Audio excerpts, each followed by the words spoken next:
जब हम सूर्य नारायण भगवान को अर्घ देते हैं, जल चढ़ाते हैं, तो वो जल पृथ्वी पर जब गिरता है तो उसके छींटे हमारे शरीर पर लगते हैं। क्या वो ठीक है?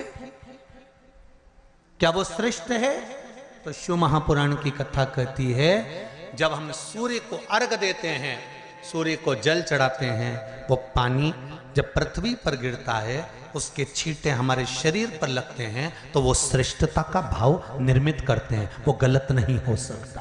उन्होंने पृथ्वी पर खड़े होकर ही, क्योंकि पृथ्वी तत्व के देव हैं शिव।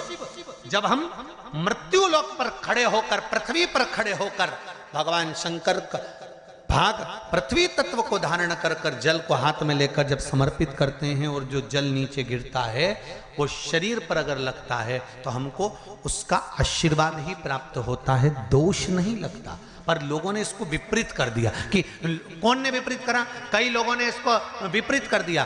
कौन ने विपरीत करा? तो जो दूसरे धर्म के लोग होते हैं, जिनको हिंदू धर्म से नफरत होती है और जो हिंदू धर्म की पूजन सेवा अर्चना को समाप्त करना चाहते हैं, वो धीरे धीरे धीरे धीरे कहने लगे कि सूर्य को जल चढ़ाओगे तो शरीर में लगेगा, शरीर में लगेगा तो दोष लगेगा। इसको कह कहकर घर घर में सूर्य को जल चढ़ाना लोगों ने बंद कर दिया कि आप जल चढ़ाएंगे तो दोष लगेगा, शरीर पे छींटा लगेगा, शरीर को ऐसा लगेगा। ये दोष नहीं है। कितनी सुंदर बात है महाराज। सूर्य नारायण भगवान को जब जल चढ़ाया जाता है, हाथ सिर से 8 इंच की दूरी पर होना चाहिए। जम के बोलिए, सिर से कितना ऊंचा होना चाहिए? 8 इंच ऊपर अपना हाथ होना चाहिए मस्तक से सूर्य को जल चढ़ाते समय। और ना चांदी का, ना स्टील का, ना लोहे का, ना प्लास्टिक का, ना कांच का, ना सोने का कोई बर्तन, ना कांसे का, ना एल्युमिनियम का, ना पीतल का, केवल एक पात्र होना चाहिए, वो है तांबे का। काय का पात्र होना चाहिए? तांबे का पात्र। और सूर्य नारायण भगवान को जब 8 इंच ऊपर तुम्हारा हस्त है, और जब हम सूर्य को जल चढ़ा रहे हैं, कैसे जल चढ़ाना है वो भी समझ लीजिए। अगर कोई कैंसर का मरीज है, जिसके चेस्ट में कैंसर आ गया हो, लेफ्ट में, राइट में कहीं पर कैंसर आ गया हो, या कोई गठान आ गई हो, तो महाराज आप जल चढ़ाते समय उस जल की धार को सूर्य भगवान को जब चढ़ा रहे हो, तो धार आपकी गठान की ओर जाना चाहिए, जिससे सूर्य की किरण उस जल में से आपके उस स्थान पर पड़े, उस जगह पर पड़े जहां पर गठान है।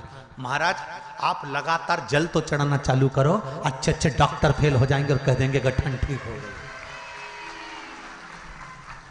आपका लीवर और किडनी गड़बड़ कर रहा है, आप प्रतिदिन आपका स्वास्थ्य गड़बड़ रहता है, आप प्रतिदिन ये ज्योतिष शास्त्र के अंतर्गत, रत्न शास्त्र के अंतर्गत, ये रत्न शास्त्र, ज्योतिष शास्त्र, रंग शास्त्र जो हमारे यहाँ है, रंगों के हिसाब से ये जितने रत्न होते हैं, माणिक हुआ, मोती हुआ, नीलम हुआ, मूंगा हुआ, पुखराज हुआ, ये क्यों कहते हैं ये पीला है, ये सफेद है, ये नीला है, ये लाल है, इसको शरीर में क्यों पहनाते हैं? उसका कारण होता है कि जब शरीर में पहनते हैं, सूर्य की किरण उसमें पड़ती है, हमारे शरीर पर वो कलर का इफेक्ट पड़ता है, उस कलर को शरीर पर लगता है, और शरीर पर लगता है तो हमारा शरीर धीरे धीरे, हमारी जो इंद्रियां हैं वो सही होने लगती हैं, काम सही होने लगता है। तो आप कहते हो ना सब, मैं कौन सा नक पहनूं, मैं कौन सा मोती पहनूं, मैं कौन सा पुखराज पहनूं, मैं कौन सा नीलम पहनूं, वो ज्योतिष शास्त्र के अंतर्गत, रत्न शास्त्र के अंतर्गत जितने रत्न हम पहनते हैं, ये केवल उस किरण के लिए ही तो पहनते हैं कि जो सूर्य की किरण मिले, उस किरण का प्रभाव हमारे शरीर पर पड़े।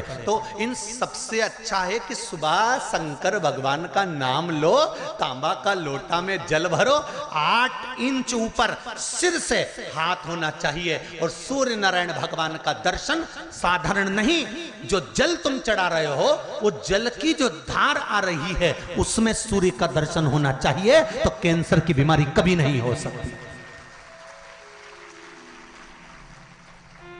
लीवर, किडनी, हार्ट, आपके हार्ट में अगर तकलीफ है, डॉक्टर ने कह दिया कि इसमें नस चोक है, आपको कहीं ना कहीं छल्ला डलेगा, आपको कह दिया इसमें कुछ ना कुछ प्रॉब्लम आ रही है, आप सूर्य को अर्घ देना चालू कर दो, सूर्य को जल चढ़ाना चालू कर दीजिए। आप सूर्य को जल चढ़ाओ, वो जल की जो तरंग आ रही है, वो जल जो निकल कर जा रहा है, उसकी जो किरण आपके हृदय पर, आपकी छाती पर पड़ रही है, नाड़ियों में पड़ रही है, नसों में पड़ रही है, उसका बल देखो तो सही। 1 महीना लगातार चढ़ाओ तो 15 दिन 20 दिन कर तो देखो। क्यों राम जी महाराज जल चढ़ाते थे, क्यों भगवान कृष्ण जल चढ़ाते थे सूर्य को, क्यों दशरथ जी महाराज जल चढ़ाते थे, क्यों कश्यप ऋषि जल चढ़ाते थे सूर्य को, सारे 33 कोटि देवता, सारे ऋषिवर, साधु संत सन्यासी तपस्वी साधक उपासक सब भगवान सूर्य को अर्घ दिया करते थे। क्यों देते थे, किस लिए?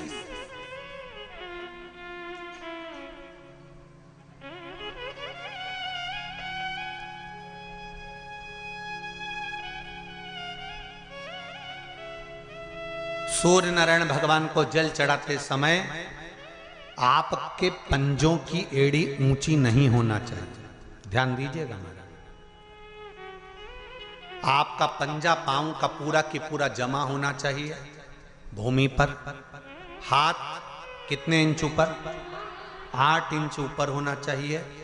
जल जो गिरे, सूर्य की किरण, सूर्य का दर्शन उस जल की रोशनी में करना चाहिए।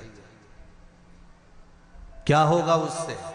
जिस बच्चे को आंख में चश्मा लगा हो, मोटे से मोटा चश्मा लगा हो, छूट नहीं रहा हो, तो थोड़े दिन उसको सूर्य का अर्घ चढ़वाना चालू कर दो और जल में से सूर्य का दर्शन कराना चालू कर दो। सूर्य का दर्शन जल में से 2 महीना 2.5 महीना बहुत है, आंख की रोशनी बढ़ जाएगी, चश्मा हट जाएगा। आप कर देखिए। अब एक प्रश्न और खड़ा होता है सूर्य को अर्घ देने का। गुरुजी, पंचदेव पंचायत में सूर्य नारायण भगवान शंकर की पंचायत में हैं। सूर्य नारायण को हम फ्लैट में रहते हैं, हम फ्लैट के अंदर रहते हैं, तो हम फ्लैट में रहते हैं, हमारे यहाँ अगर छज्जा नहीं है, हमारे यहाँ जगह नहीं है, तो हम सूर्य को अर्घ कैसे दें? तो महाराज खिड़की तो होगी, अगर घर में फ्लैट में पानी ढुलेगा और आप लोग नहीं समेट सकते तो एक बाल्टी रख लो, एक पात्र रख लो, पर सूर्य नारायण भगवान को अर्घ देकर रोशनी शरीर पर पड़ना चाहिए। जिंदगी में कभी कोई बड़ी बीमारी नहीं आ सकती। कितने लोग देते हैं सूर्य को अर्घ? जरा हाथ उठाओ। बहुत बढ़िया, बहुत जोरदार। पुरुष लोग भी देते हैं ना, चाहे बच्चे से बच्चा, बच्चों के हाथ में भी 1 लोटा पानी पकड़ाओ।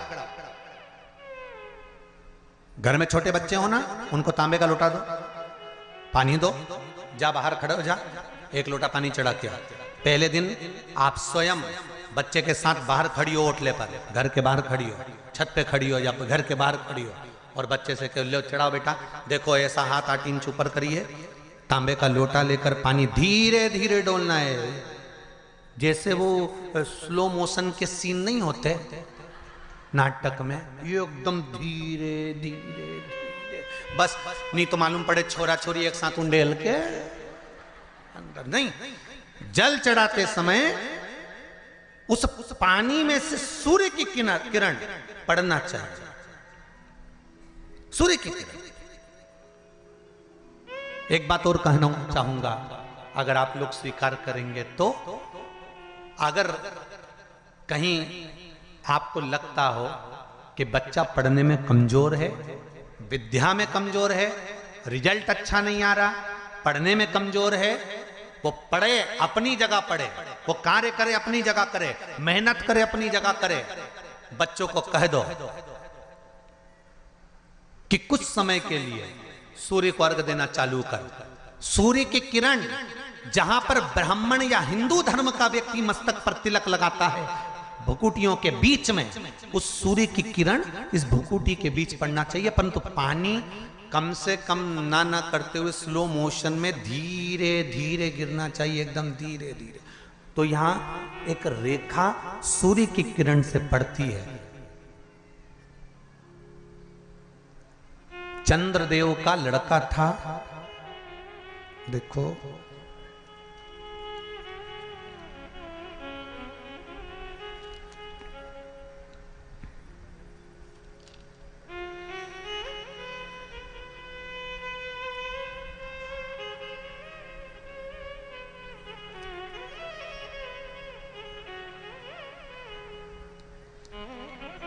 चंद्रदेव का लड़का था वर्चा। क्या नाम था? जम के बोलिए जरा। वर्चा। सुंदर प्रसंग है शिव पंचायत शिव महापुराण का। जब संसार के हित के लिए, संपूर्ण विश्व कल्याण के लिए ब्रह्मा जी ने 33 कोटि देवताओं को बुलाया और बुलाकर ब्रह्मदेव ने कहा कि हे देवताओं, मृत्यु लोक में द्वापर में भगवान कृष्ण, भगवान विष्णु कृष्ण के रूप में अवतरित होने जा रहे हैं। सारे देवता अपने अपने पुत्रों के साथ में, अपनी अपनी पुत्रियों के साथ में, पुत्र वधुओं के साथ में, धर्म पत्नियों के साथ में 33 कोटि देवता द्वापर में रूप रख रख कर आप भी जन्म लो, आप भी प्रकट हो, क्योंकि भगवान कृष्ण। सारे देवता जाने लगे पर चंद्रदेव ने मना कर दिया। चंद्रदेव बोले कि मैं तो चले जाऊंगा, मना नहीं है, अगर आप कहते हो तो मैं चले जाऊंगा, मैं जाकर रूप रख लूंगा और भगवान कृष्ण की सेवा में लग जाऊंगा। पर मेरा बेटा वर्चा, चंद्रदेव कहते मेरा पुत्र वर्चा नीचे नहीं जाएगा।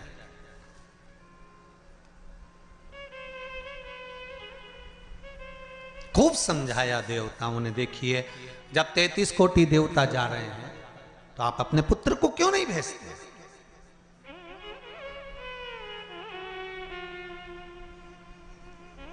शिव महापुराण की कथा एक बड़ा सुंदर बात कह रही है।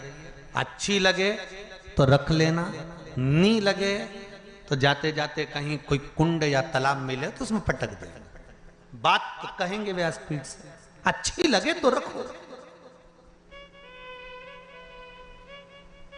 देवता कह रहे हैं चंद्रदेव, वर्चा को, आपके पुत्र को आप मृत्युलोक में भेजो, जनहित के कल्याण के लिए।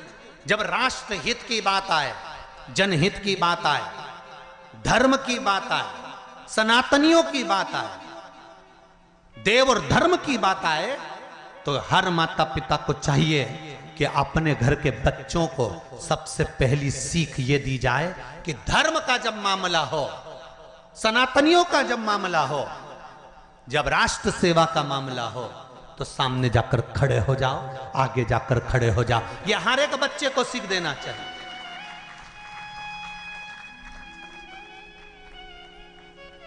पर हम अपने बच्चों को सीख देते हैं, कहां जा रहा है? अरे मम्मी, और देखो जरा, भगवान के मंदिर में अनुष्ठान चल रहा है, साहू परिवार शिव महापुराण की कथा करवा रहा है, गांव में कथा हो रही है, गांव के अंतर्गत कार्यक्रम चल रहा है, संपूर्ण गांव का कार्य है, तुझे क्या करना जाकर? वो तो उनका काम है ना, चुप बैठ रहे। माता और पिता को चाहिए कि अगर हमारे गांव में अगर आए हैं इतने मेहमान, हमारे गांव में इतने लोग कब आएंगे साहब? ये तो शंकर की कृपा से शिव के रूप में आए हैं, कब आए? बल्कि घर के लोगों को ये चाहिए कि अपने बच्चों से कहे, तेरी परीक्षा हो गई, पढ़ाई हो गई, एग्जाम हो गए, रिजल्ट अपनी जगह आएगा। 7 दिन शिव महापुराण की कथा चल रही है, जाकर पंडाल में सेवा करो, झाड़ू लगाओ, कोई को जरूरत हो पानी पिलाओ, किसी चीज की जरूरत हो तो सेवा करो। 33 कोटि देवता भी शंकर भगवान की सेवा में लगे रहते हैं। तुम खुद देख लो, कल तक यहां पर इतनी तेज गर्मी पड़ रही थी, प्रचंड धूप पड़ रही थी, और आज निकल कर देखो तो चारों तरफ छाए नजर आए।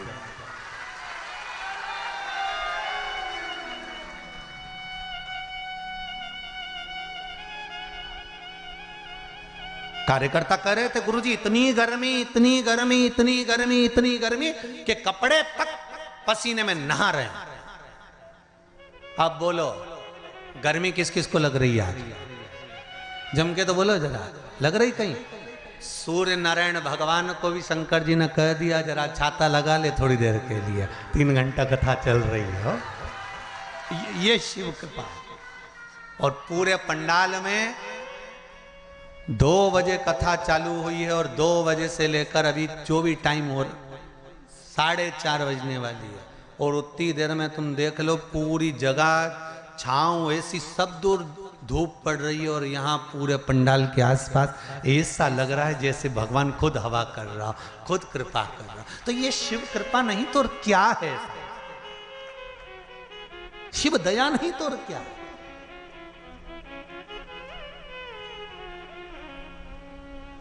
अरे तेरा ही दिया मैंने खाया पिया है, तेरा शुक्रिया है, तेरा शुक्रिया है।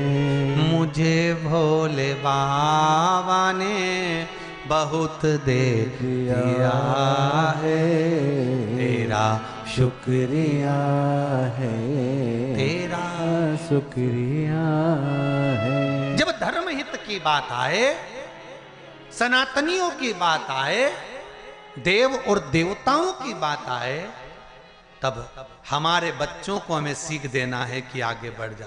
पर चंद्रदेव ने अपने पुत्र वर्चा को कहा ये नहीं जाएगा, द्वापर में मृत्यु लोक में भगवान नारायण के साथ में कार्य करने के लिए नहीं जाएगा।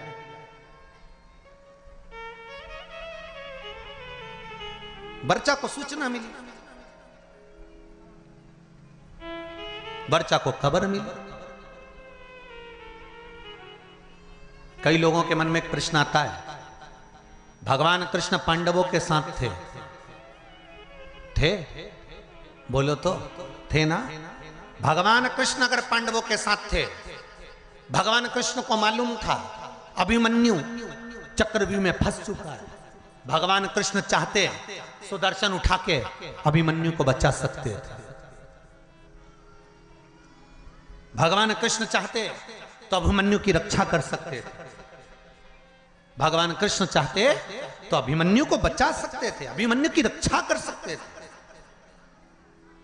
जब अर्जुन, नकुल, सहदेव, भीम, युधिष्ठिर, ये 5 की रक्षा मेरे कृष्ण ने हर घड़ी, हर पल, हर क्षण करी, तो सुभद्रा का पुत्र है अभिमन्यु।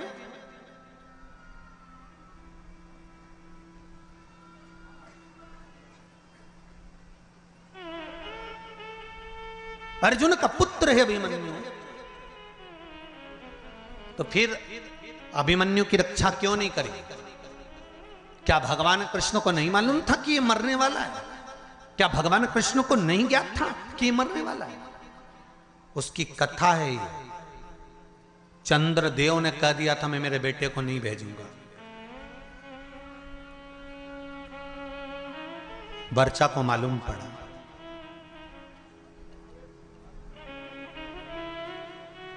और वर्चा को मालूम पड़ा कि मेरे पिता चंद्रदेव ने मना कर दिया है जनहित के कार्य के लिए, देवहित के कार्य के लिए। क्यों? क्योंकि पुत्र का मोह नहीं छूट रहा, पुत्र आसक्ति नहीं छूट रही। कई लोग आपसे पूछेंगे पूर्व समय में अभिमन्यु कौन था जिसकी रक्षा मेरे कृष्ण ने नहीं करी? पांडवों की रक्षा करी पर अभिमन्यु की रक्षा नहीं करी। लोग आपसे प्रश्न करेंगे, आपको उत्तर देना पड़ेगा।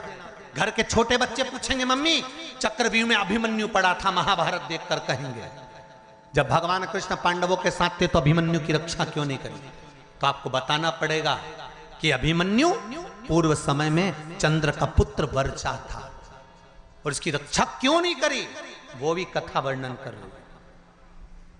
ये शिव पंचायत, शिव महापुराण में चरित्र आता है हमारा। अभिमन्यु का पूर्व का नाम था वर्चा, चंद्र का पुत्र।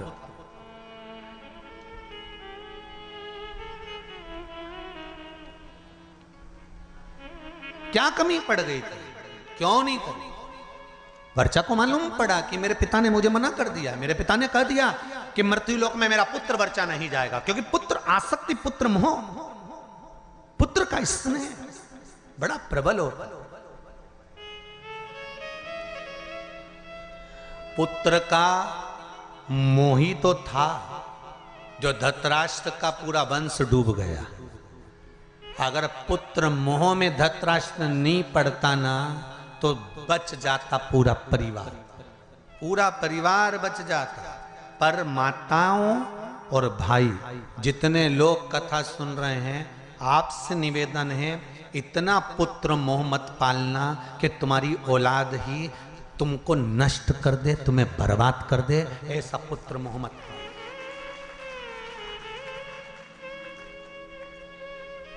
बहुत पुत्र मोह है आज के जमाने में, मेरा बेटा मेरा बेटा, मेरा छोरा मेरा छोरा मेरा छोरा, और छोरा छोरा छोरा। और जब आई छबीली फिर काय का छोरा।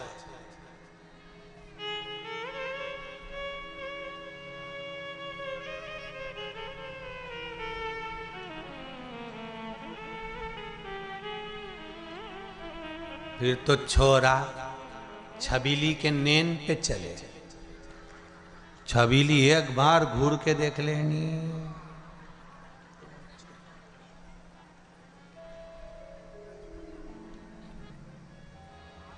इतना बल।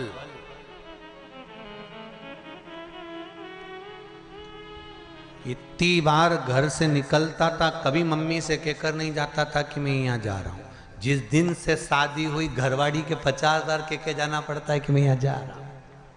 अब तुम सोच लो कितना बदलाव आया ब्याह के बाद, शादी के बाद। पहले जाता था तो मम्मी से कहकर नहीं जाता था कि मैं यहाँ जा रहा हूँ, मैं आ रहा हूँ, मैं ये करने जा रहा हूँ। अब शादी होने के बाद अगर घर से जाता है ना तो पहले उसको बताना पड़ता है, नहीं तो 50,000 फोन लगा के पूछ लेती है कहाँ हो। बस इतना बोला ना तो बापड़ा का पसीने की बूंद छा। अब भी आया 20 मिनट में, बस पहुंच ही दिया हूं। आ रहे हो, वो वाला हाल है ना। एक पत्नी ने पति से कहा कपड़े पड़े हैं बाथरूम में,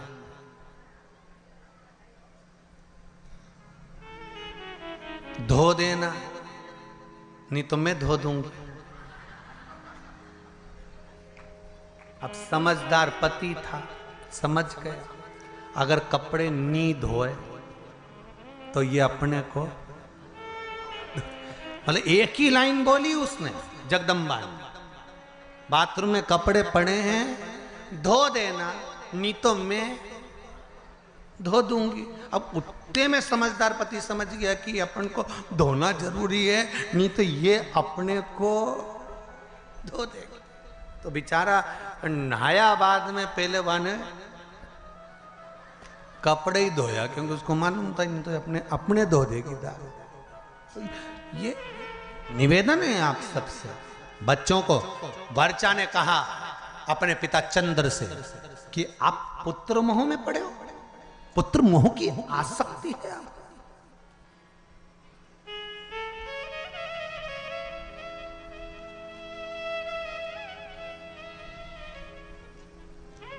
पुत्र मोह की आसक्ति।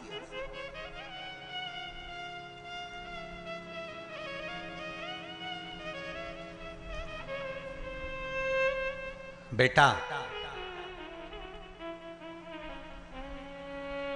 मैं नहीं चाहता कि मृत्यु लोक में तुम द्वापर में भगवान विष्णु के साथ नीचे लीला करने के लिए जाओ, क्योंकि नीचे मैं जानता हूं युद्ध होने वाला है और युद्ध होगा और सब समाप्त होगा। वर्चा ने कहा चंद्रदेव से, पिताजी 2 क्षण भी अगर भगवान का साथ मिलता है ना तो उससे बढ़कर कोई कृपा नहीं हो सकती। जब रावण मरा था तो मंदोदरी सिर पटक पटक कर रो रही थी, रावण की धर्म पत्नी मंदोदरी।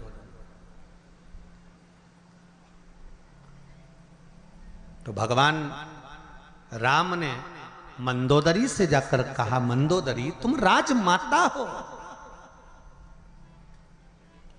मंदोदरी तुम लंका की राजमाता हो, तुम रानी हो लंका की, पति के लिए वियोग कर रही हो। पति के लिए रो रही हो?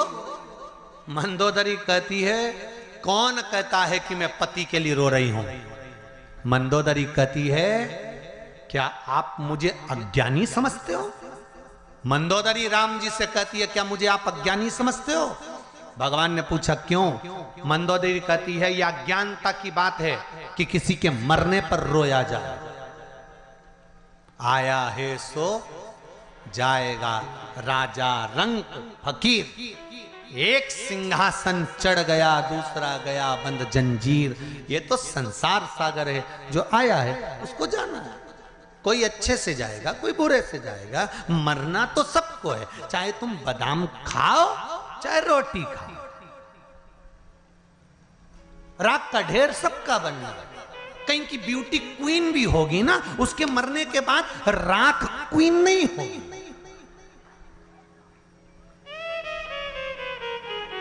कहीं का बोल्ड भी होगा ना, बॉडी शॉडी बनाकर रखा होगा, खूब ढल्ले सल्ले बनाकर रखा होगा, खूब जोरदार बॉडी शॉडी बनाकर रखा होगा, खूब जोरदार उसने शरीर बनाकर रखा होगा, तो मरेगा तो भी राख का ढेर होगा। वो राख के ढेर में बॉडी नजर नहीं आएगी। और 4 घंटे तुम अगर मेकअप भी करोगे ना, तो मरने के बाद में मेकअप ढेर में नहीं दिखाएगा।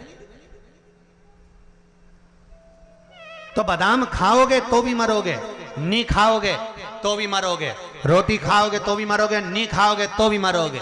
तो ये अंदाजे में मत रहना कि मृत्यु तुम्हारा चेहरा देखकर तुम्हें 2, 4, 8 दिन और ज्यादा दे देगी।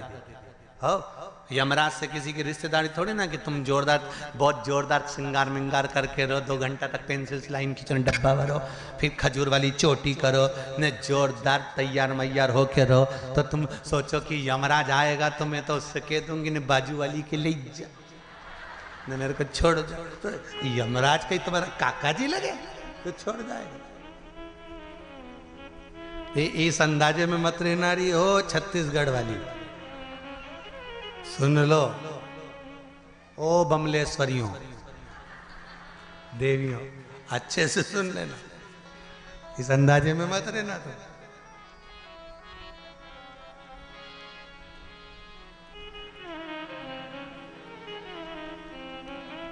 अरे महाराज, राम के बिना हरि नाम के बिना,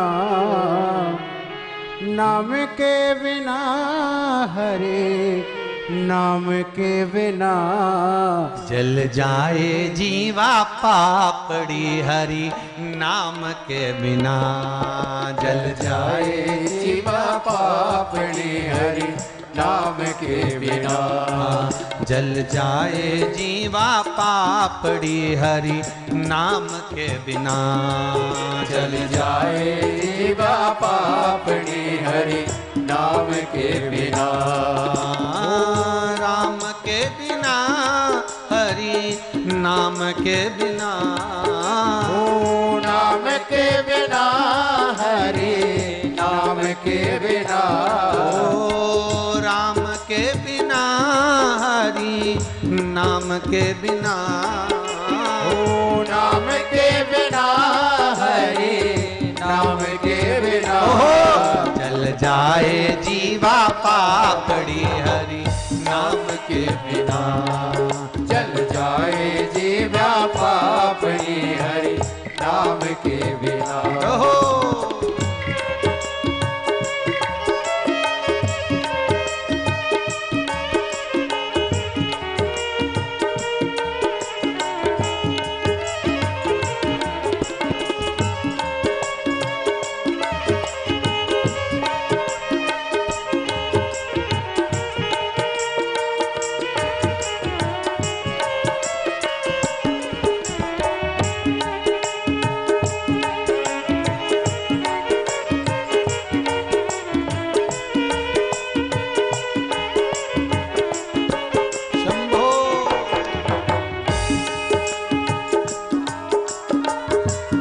हर महादेव।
कमल पंख बिना निसमयंक बिना हो अंक बिना कमल पंख बिना निसमयंक बिना व्यर्थ भवन चिंतन जैसे हो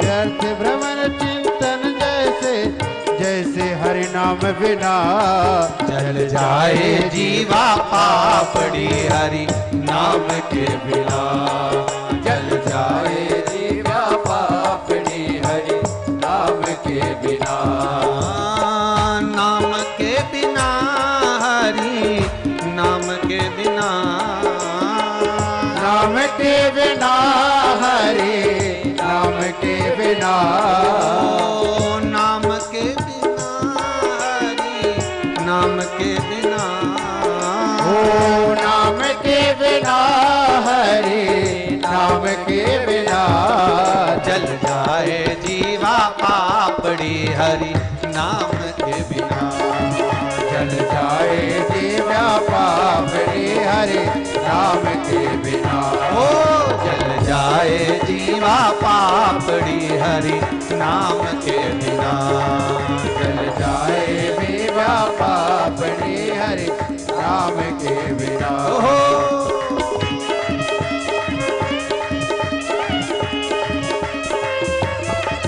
जय हो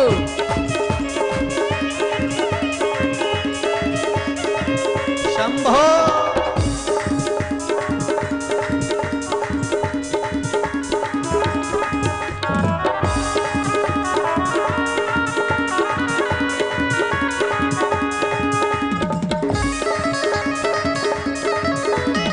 जय हो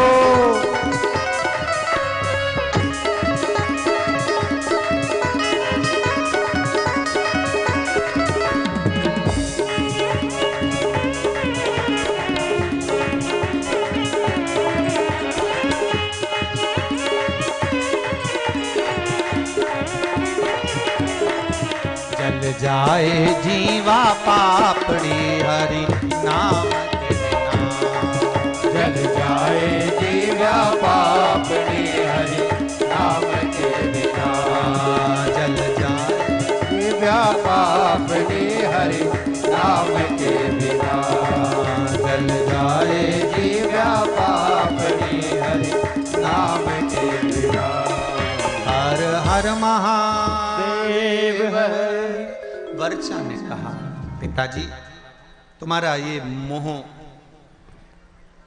ये ठीक नहीं है। अगर ये मोह ठीक नहीं, ये आसक्ति पुत्र के प्रति ये ठीक नहीं है, ये मोह ठीक नहीं है। कहा समझाया भले थोड़े क्षण के लिए कुछ देर के लिए मुझे भगवान विष्णु का संग मिले, उनका सानिध्य मिले,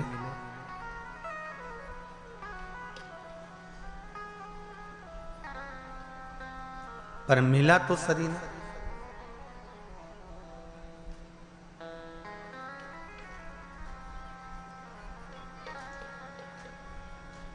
कुछ देर का सानिध्य अगर हमको अच्छा मिल रहा है, कुछ देर का सानिध्य,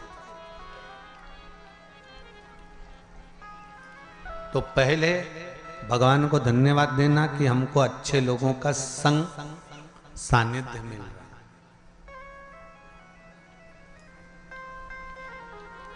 वर्चा ने कहा, चंद्रदेव के पुत्र बोले, आप चाहते हो कि मैं आपके करीब में रहूं, पर मैं चाहता हूं कि अगर मेरे नारायण भगवान विष्णु कृष्ण अवतार लेकर जा रहे हैं, लेने जा रहे हैं, तो मैं 2 क्षण उनका सानिध्य प्राप्त करूं, भले 2 क्षण के लिए जाऊं, पर जाऊं।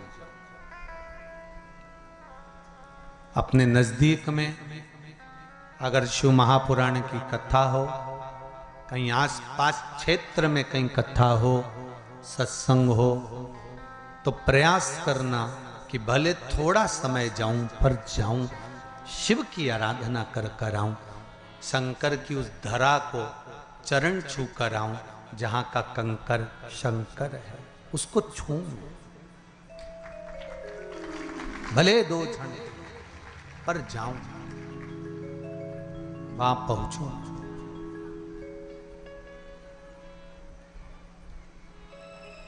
अविरल भक्ति को मैं प्राप्त करूं।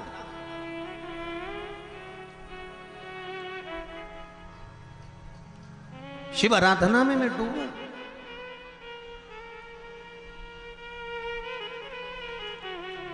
वर्चा, मुझे जाना है, पर पुत्र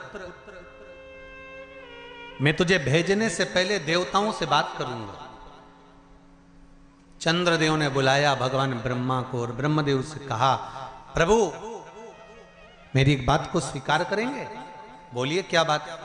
मैं अपने पुत्र वर्चा को भेजने को तैयार हूं, पर चाहता हूं कि ज्यादा समय मेरा पुत्र मृत्यु लोक में ना रहे, तुरंत मेरे पास वापिस लौट कर आ जाए। ब्रह्मा जी ने कहा तथास्तु। जब भगवान विष्णु का कृष्ण अवतार होने वाला था तब ब्रह्मदेव ने हाथ जोड़कर भगवान विष्णु से कृष्ण से कहा था, हे कन्हैया कृपा करना, आप अर्जुन को, नकुल को, सहदेव को, भीम को, युधिष्ठिर को और भी जितने जितने हैं इनको बचा लेना, पर चंद्र का पुत्र वर्चा जो अभिमन्यु बनकर जन्म लेगा इसको मत बचाना, क्योंकि इसके प्राण छूटेंगे, ये तुरंत अपने पिता के पास चले जाए। कई लोगों ने प्रश्न खड़े करे, भगवान कृष्ण सबको बचा सकते थे तो इनको क्यों? एक प्रश्न और आता है, कई लोग प्रश्न खड़े करते हैं कि केदारनाथ जी में त्रासदी मची थी ने इतने मर गए थे, भगवान अगर थे तो भगवान ने क्यों नहीं बचाया? तुम्हारा जब जन्म होता है ऊपर लिखा पड़ी होती है कितने समय के लिए जाना चाहते हो, सील ठप्पे ऊपर से लगे होते हैं, नीचे नहीं। जब अभिमन्यु जन्म ले रहा है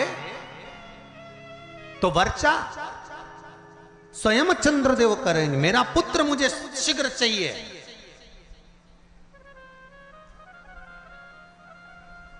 अच्छे कार्य में, जनहित में, राष्ट्रहित में, धर्महित में, जगहित में नेक कर्म करते हुए, अच्छा कर्म करते हुए अगर आपके प्राण चले जाएं तो समझ लेना कि आपको भगवान ने थोड़े समय के लिए सील ठप्पे लगाकर ही भेजा था कि संसार में जाकर आपको ये अच्छा कार्य करना है, ये अच्छा करना है आपके माध्यम से।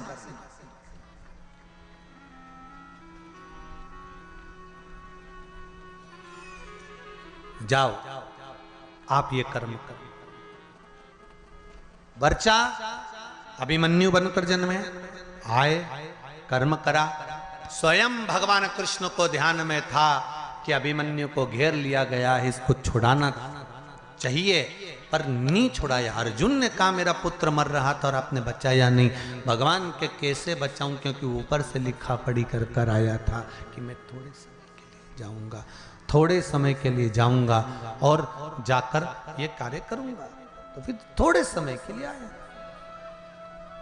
लिखा है, जो समय लिखा है वो लिखा है। महाराज, जैसे शिव महापुराण की कथा में देवराज की कथा आती है कि देवराज आया, शिव के मंदिर तक गया, अंत में प्राणों को त्यागे और शिव धाम में चले गया। चंचुला देवी का प्रसंग आता है जो बिंदु के प्रेत योनि में पड़ जाता है और चंचुला देवी शिव का स्मरण करती है। काशी में नंदन वन में घूमती घूमती प्राणों को त्याग देती है और कैलाश धाम मिल जाता है।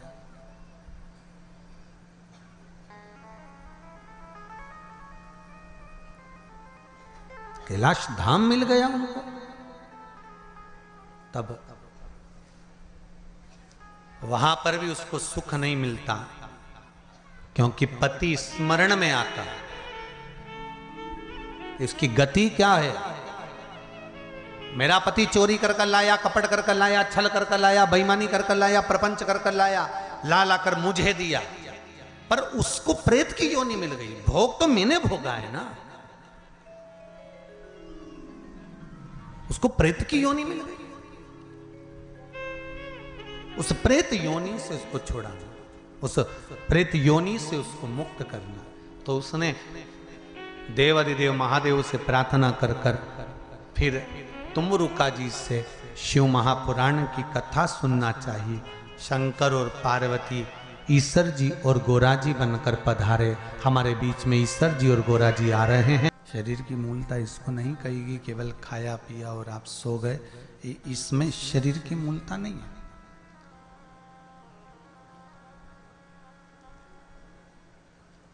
शरीर की मूलता है कि हमने जो मनुष्य का शरीर पाया है, मानव की देह प्राप्त करी है, मानव का जो शरीर मिला है, इसको भगवान की भक्ति में कैसे संजोया जाए।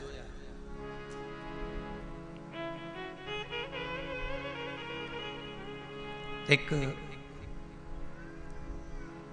फूल अगर खिलता है ना, तो आप अपने बगीचे में उस फूल को देखकर विचार कर लेते हो कि इसको मुझे जूड़े में सजाना है कि परमात्मा को चढ़ाना है।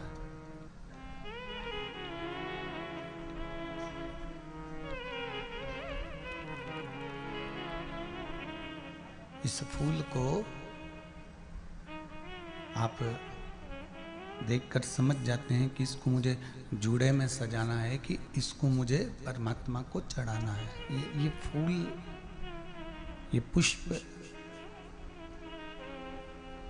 जो बगीचे में लगाया गया है, जो बगीचे में निर्मित हुआ है, प्रकट हुआ है, उगाया गया है, इसको कैसे संजोना है, इसको कैसे कहाँ लेकर जाना है, इस पुष्प को कहाँ तक पहुँचाना है। उसी तरह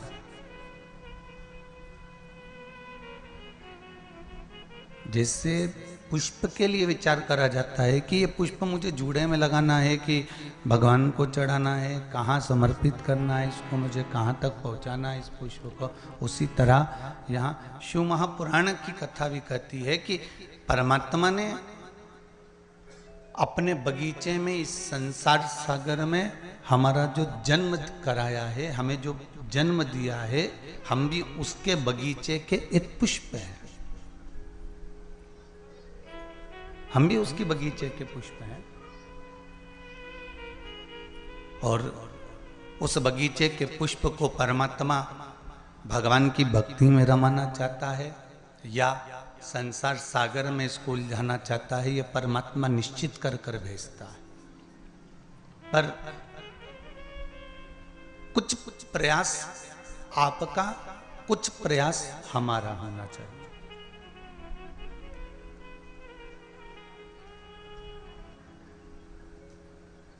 थोड़ा थोड़ा प्रयास यदि हम लोग करते हैं कि हाँ, हमारे चित्त को, हमारे मन को, हमारी वृत्ति को, हमारी सोच को हम परमात्मा तक लेकर जा रहे हैं, तो परमात्मा उसको खींचेगा।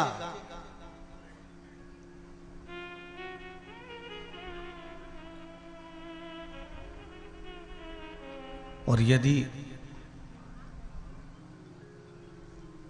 हमने सोच लिया कि ये परमात्मा को हमको देना ही नहीं है,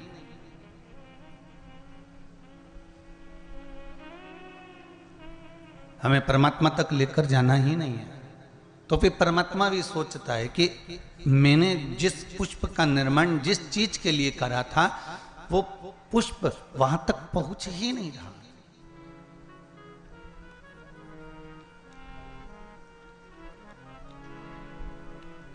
शंभु शरणे पड़ी मांगू घड़ी रे घड़ी, दो काटो दया करी दर्शन आपो।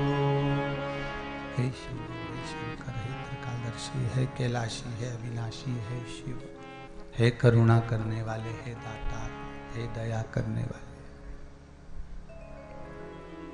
हे उघड़दानी, हे शंभो।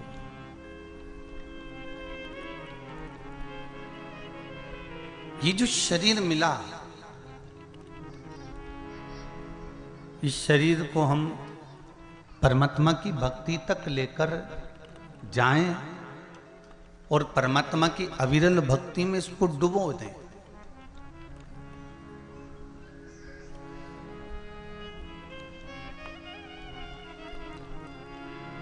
जो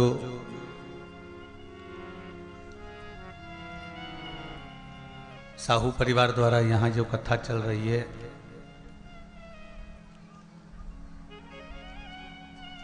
चुरिया के पास में हरकोसा में, छत्तीसगढ़ की इस पावन धरा से जो कथा श्रवण कर रहे हैं, ये शिव पंचायत शिव महापुराण की कथा है।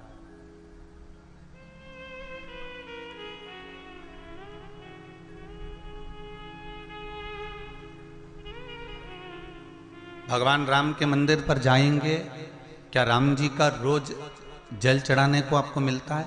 जम के बोलते जाओ जरा। राम मंदिर में रोज जल चढ़ाते हो? नहीं। कृष्ण मंदिर में रोज जाकर जल चढ़ाते हो? नहीं।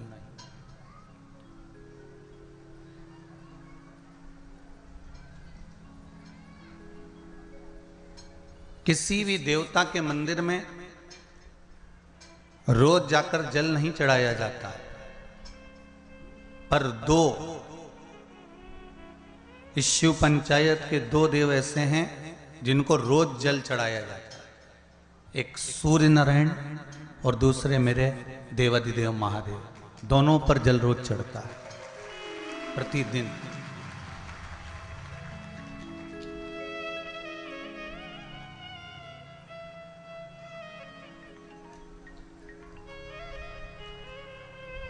शिव पंचायत में जो दो देव विराजमान हैं, ये कोई साधारण नहीं है महाराज।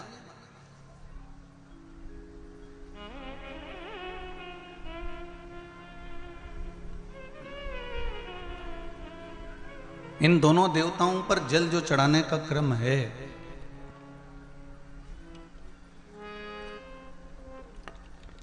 और दोनों ही देव, चाहे मेरे भास्कर देव हों, सूर्य देव हों, आदित्य देव हों, चाहे मेरे देव अधिदेव महादेव हों, दोनों पे जल चढ़ाने का महत्व है।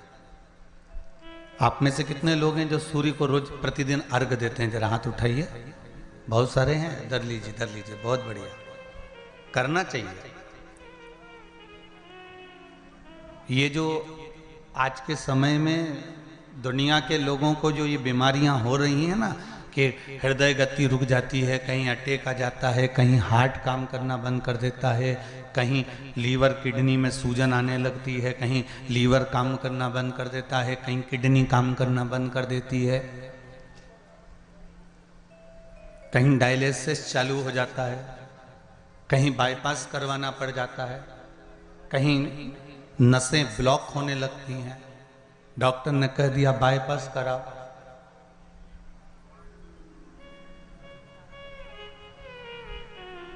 सारी बीमारियों को, सारे रोगों को समाप्त करने का यदि कोई तरीका है, कोई उपासना है, कोई नियम, कोई धर्म, कोई अनुकूल, कोई भगवत सेवा है, तो वो शंकर के शिव पंचायत में जो ये 5 देव विराजमान हैं, इनकी सही तरीके से अगर पूजन को समझ लिया जाए, इनके नियम को समझ लिया जाए, तो ऐसी कोई बीमारी नहीं जिसका इलाज नहीं है। महाराज, अगर समस्या है तो समस्या कितनी भी बड़ी से बड़ी हो, कितनी बड़ी से बड़ी हो, अगर समस्या बड़ी है तो समस्या का हल भी निश्चित है। अगर कोई रोग आया है तो उसकी दवाई है।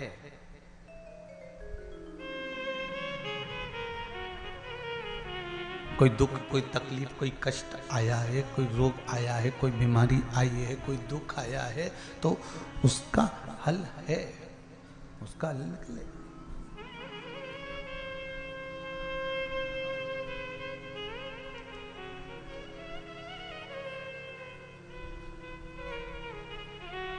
शिव पंचायत को हमें समझना है।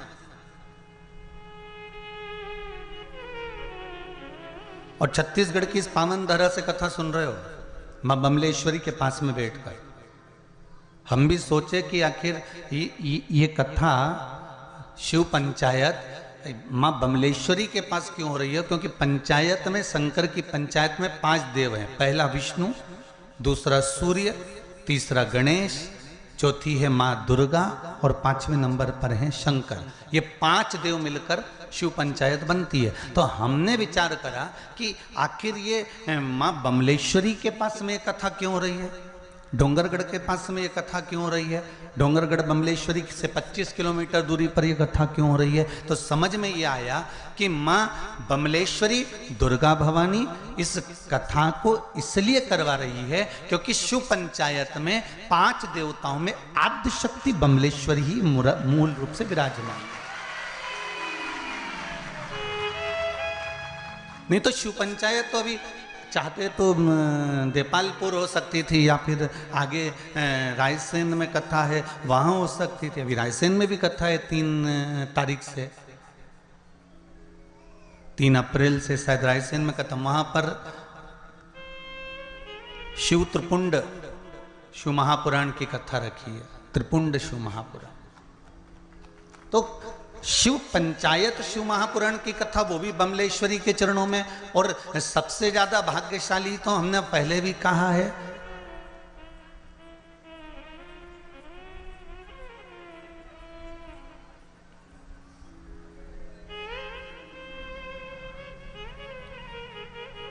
छत्तीसगढ़िया। कितनी जल्दी बोलते हो तुम लोग, सही में तैयारी में बैठे रहते हो, जैसे युद्ध के मैदान में तलवार लेके नहीं बैठे रहते, ऐसे बिल्कुल तैयारी रहती तुम्हारी है। छत्तीसगढ़िया सबले बढ़िया है, बिल्कुल तैयारी में, एकदम झूठ से तुरंत तैयार, यहां बोलना है। अच्छा, जैसी कथा में तुम लोग आए हो ना, वैसी वैसी तैयारी हमारे साहू परिवार ने भी करी। साहू परिवार से हमने पूछा कि तुम्हारा छोटा सा गांव बताओ कहाँ, डोंगरगढ़ कहाँ, छुरिया, और छुरिया में भी प्रवेश कर कर छोटा सा गांव या हल्को सा। अब इतने से गांव में ना दुकान ना कोई होटल है कि कोई भगत आए तो कहाँ रुके, कहाँ भोजन करे। तो साहू जी बोले गुरुजी चिंता ना करो, हमने पूरी व्यवस्था भोलेनाथ जी की कृपा से कर दी। हमने क्या कर दी है, कहे अगर रात कोई रुकेगा तो उसकी भोजन की व्यवस्था भी भगवान करेगा, भोलेनाथ जी बैठा तो है। और धन्यवाद दूंगा साहू परिवार को, बहुत बहुत धन्यवाद। बड़े से बड़ा ट्रस्ट, बड़ी से बड़ी समिति कथा करवाती है तब जाकर इतनी व्यवस्था कर पाती है। और उसमें भी पूरी सब्जी 20-25 रुपए में बेचकर खिलाई जाती है। पर धन्यवाद आपको नमन करता हूं जिन्होंने रुकने वाले भक्तों के लिए रुकने की व्यवस्था और भोजन की व्यवस्था इतने लोगों की रात्रि को रुकने वालों के लिए करी, उसके लिए मैं बहुत बहुत धन्यवाद देता हूं। ये शिव ही कर सकता है, कोई दूसरा नहीं कर सकता। और आज समझ में आ रहा है कि मां कर्माबाई जगन्नाथ को खिलाती थी आवाज देकर। तो आज तुम भी कर्माबाई के छोरा हो, जितनी साहू समाज है ये कर्माबाई के वंश के अंतर्गत आते हो। आज मां कर्माबाई को गौरवान्वित करा है संपूर्ण साहू समाज ने, संपूर्ण साहू समाज ने आज कर्माबाई को गौरवान्वित कर दिया कि आए हुए इन भक्तों में जगन्नाथ ही तो है, आए हुए इन भक्तों में भगवान ही तो है। कथा करवाने वाला शिव, कथा करने वाला शिव और कथा सुनने वाला शिव, इसके सिवा है कौन? सब शंकर ही तो है। शिव ओघड़ी ही तो विराजमान है, शंकर ही तो।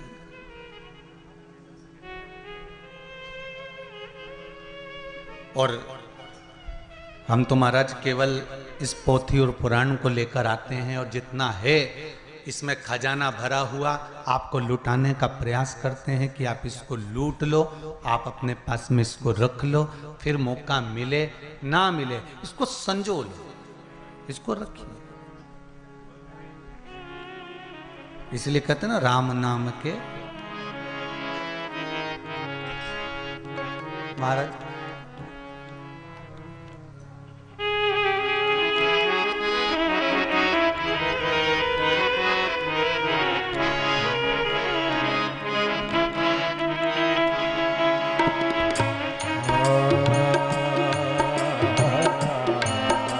आराधना में अगर हमारा चित्त लगा हुआ है, ये जितनी जितनी बीमारियां हैं,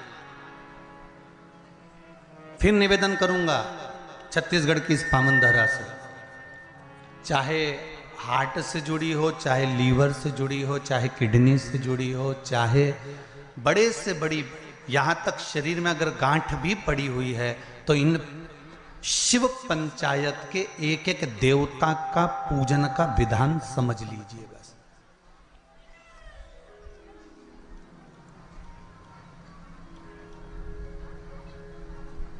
एक एक देवता का हमें विधान समझना।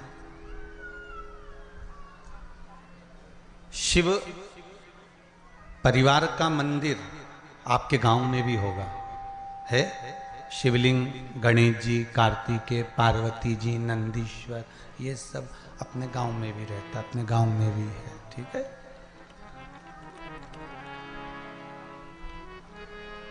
शिव पंचायत बोलते जाओ। 5 कौन कौन? भगवान विष्णु, गणेश जी, दुर्गा भवानी, सूर्य नारायण भगवान और भगवान शंकर, ये 5, ये शिव पंचायत के देव हैं।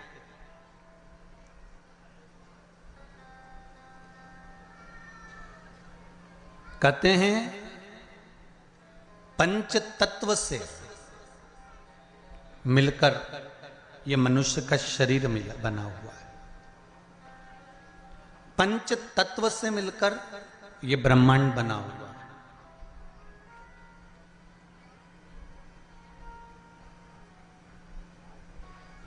पंच तत्व से मिलकर ही शरीर है और पंच तत्व से मिलकर ही ब्रह्मांड। 5 देव, जब हमारा शरीर छूट जाता है, आत्मा चली जाती है, शरीर जब पड़ा रहता है, तब इसको अग्नि में दिया जाता है। अग्नि में देते हैं तो ये 5 भाग अलग अलग इसके चले जाते हैं। पंच तत्व का शरीर।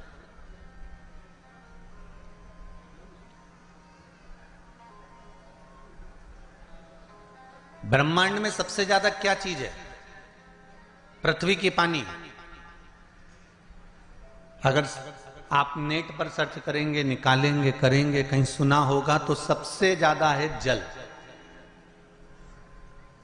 शरीर में भी सबसे ज्यादा क्या है? अरे जम के तो बोलो, जल। सबसे ज्यादा जल। पंच तत्व के 5 देव शिव पंचायत में है। पहले नंबर पर है गणेश, जो जल के देव हैं। काय के देव हैं? जल के। शरीर में भी अगर जल है तो उसके देव श्री गणेश जी महाराज हैं, और मृत्यु लोक में भी अगर जल है तो उसके देव श्री गणेश जी महाराज।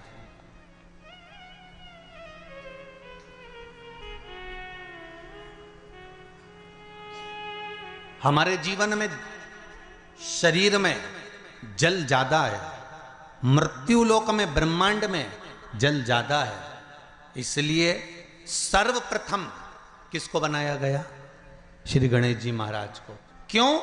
क्योंकि ये जल के देव हैं। जिसकी संख्या ज्यादा हो, शरीर में पंच तत्वों में जल की मात्रा ज्यादा है, इसलिए गणेश को प्रधान बनाया गया। एक पत्र ज्यादा तो पढ़े नहीं है, ये थोड़े पढ़े हैं, बाकी के बहुत सारे पत्र हैं। अभी इतने पत्र और हैं जिनको भी पढ़ते हैं, जैसा भजन आएगा। पर इसमें देखिए बड़ा सुंदर भाव लिखा है।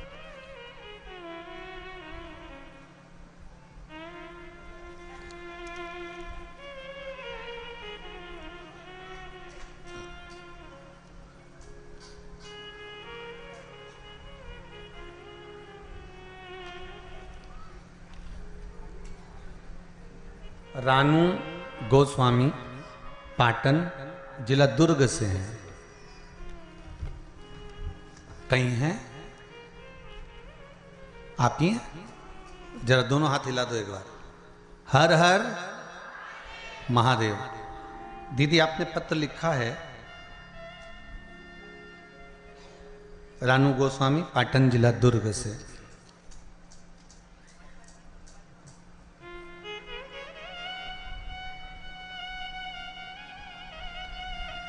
पत्र में लिखा है रानू जी गोस्वामी ने, मैं ग्राम पाटन की रहने वाली हूँ, जिला दुर्ग की रहने वाली हूँ।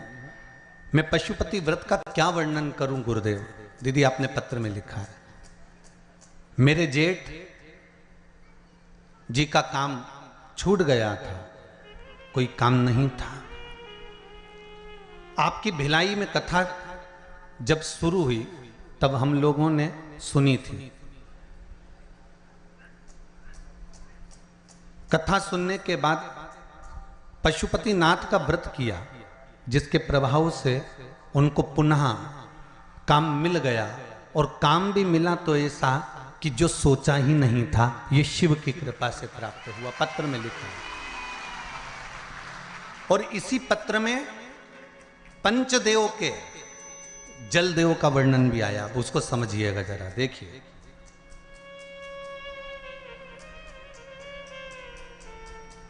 गुरुदेव, मेरे घर पर, आपने लिखा है, मेरे घर पर पानी की समस्या थी।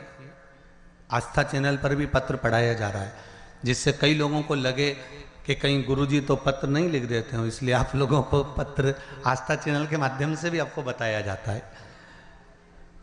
गुरुदेव, मेरे घर पर पानी की समस्या थी, जिसके मेरी पुत्री ने व्रत किया था। 5 सोमवार पूर्ण होने के बाद मेरे घर पर बोर हो गया, और अब पानी की समस्या का भी समाधान हो गया है। हम सब अत्यंत प्रसन्न हैं।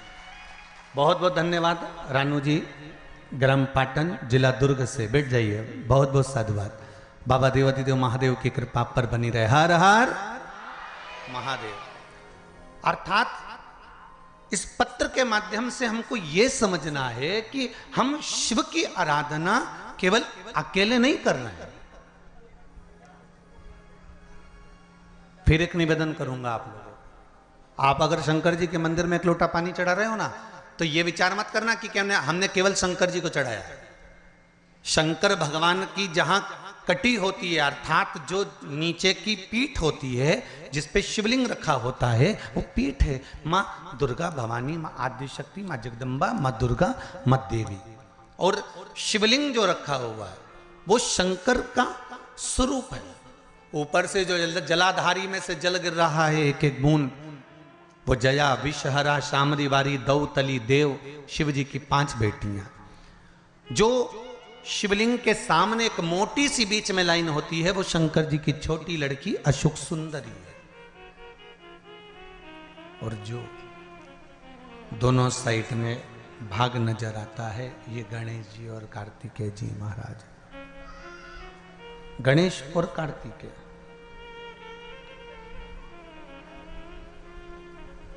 जहां से जल निकलकर बाहर जाता है मंदिर के बाहर की ओर जाता है, वहां और शिवलिंग के पास में 33 कौटी देवताओं का स्थान होता है। आप जिस कामना से पशुपति व्रत करते हैं, आप जिस कामना से पशुपति व्रत का नियम धारण करते हैं, पशुपति व्रत करते हैं, जिस कामना से आप पशुपति व्रत उठाते हैं, शिव की आराधना करते हैं, पूजन करते हैं, अर्चना करते हैं, तो गणेश की आराधना भी स्वतः साथ में हो जाती है। देवी की आराधना भी साथ में हो जाती है, सूर्यदेव की आराधना भी साथ में हो जाती है, सभी देवताओं की आराधना साथ में। और जब आराधना साथ में होती है तो उसका फल भी हमको प्राप्त होता है।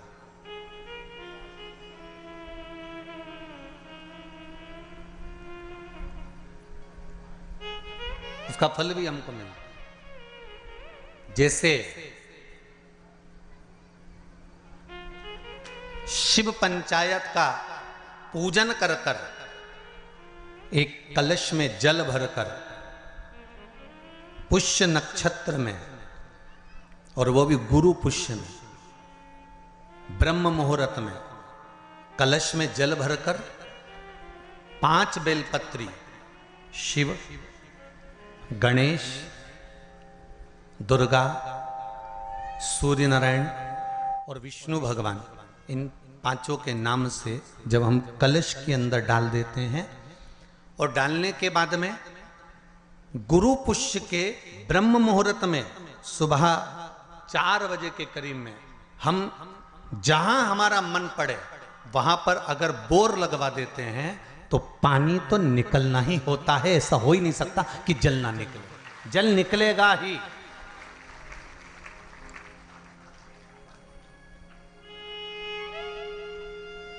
बस जो 5 देव के नाम से अपने 5 बेलपत्री जल के पात्र में रखी, वो कलश जहां बोरिंग हो रहा है उस स्थान पर रखा होना चाहिए। जहां बोरिंग हो रहा है उसके पास में रखा होना चाहिए। कब तक?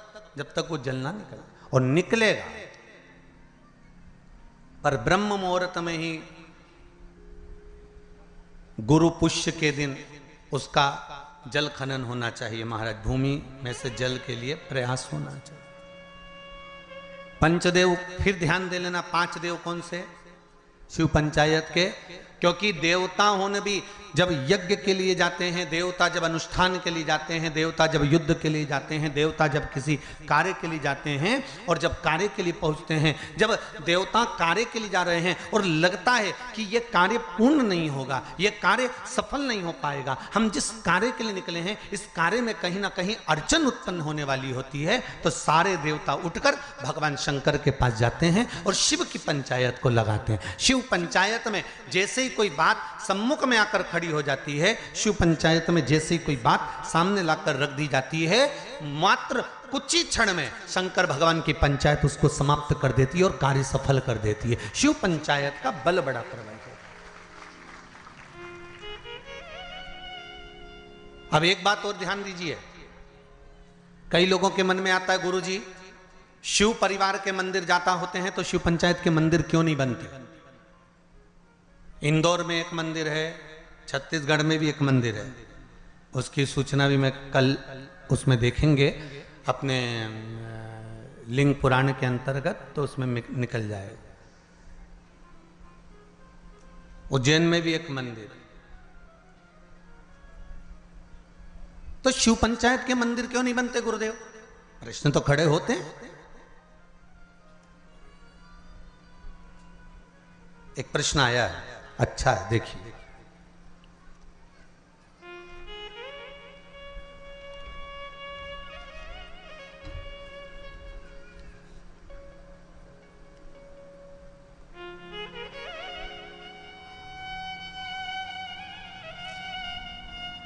पायल चावड़ा कहीं बैठी हैं? आप ही हैं? दोनों हाथ हिला दो एक बार। हर हर महादेव। सुंदर प्रश्न करा है बेटा आपने। मां, बहुत अच्छा प्रश्न है।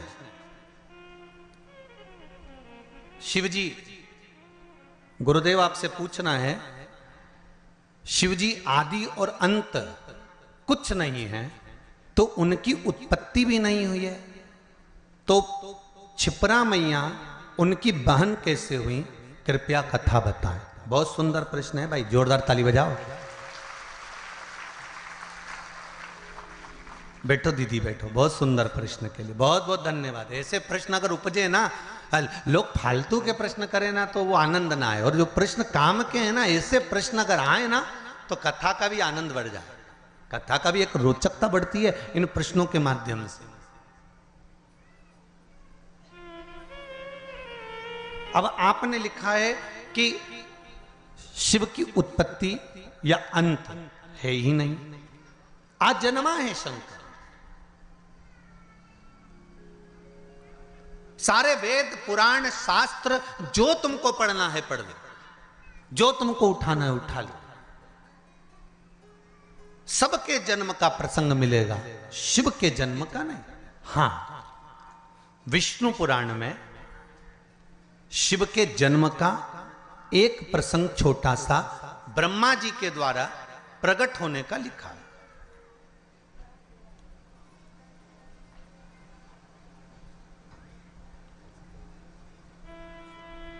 अब एक बात समझने वाली है,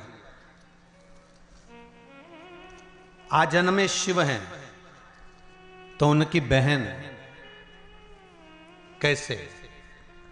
तो शिव महापुराण कहती है, स्कंद पुराण का काशी खंड और उज्जैनी खंड आप अगर ध्यान देंगे तो उसमें मिलेगा, आपको श्रवण करेंगे आप या उसको पढ़ेंगे उज्जैनी खंड के अंतर्गत, काशी खंड के अंतर्गत, स्कंद पुराण में। तो उसमें एक बात बड़ी सुंदर लिखी है स्कंद पुराण में। जैसा दीदी ने प्रश्न किया है कि उनकी अंत भी नहीं है तो उनकी उत्पत्ति भी नहीं, तो उनके संबंध कैसे? पर काशी खंड में एक शब्द वेदव्यास जी ने लिख दिया स्कंद पुराण के अंतर्गत। वेदव्यास जी लिखते हैं कि भगवान शिव जितनी लीलाओं को करते हैं ये संपूर्ण ब्रह्मांड के कल्याण के लिए करते हैं। खुद के लिए शिव जी ने कोई लीला नहीं करी महाराज।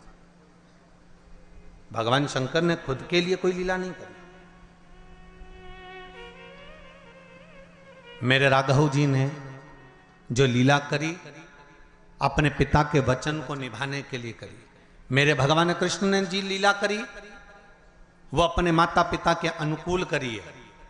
पर मेरे शंकर, मेरे नारायण जो लीला करते हैं वो लीला का क्रम देवताओं के हित के लिए भी होता है।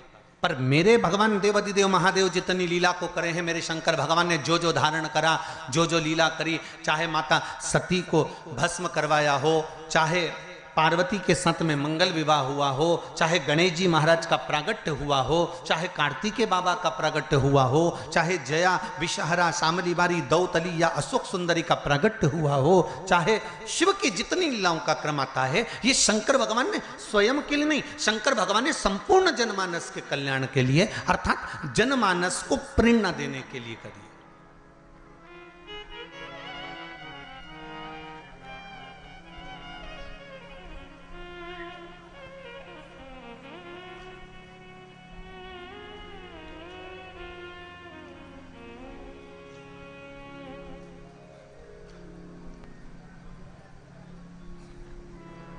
पार्वती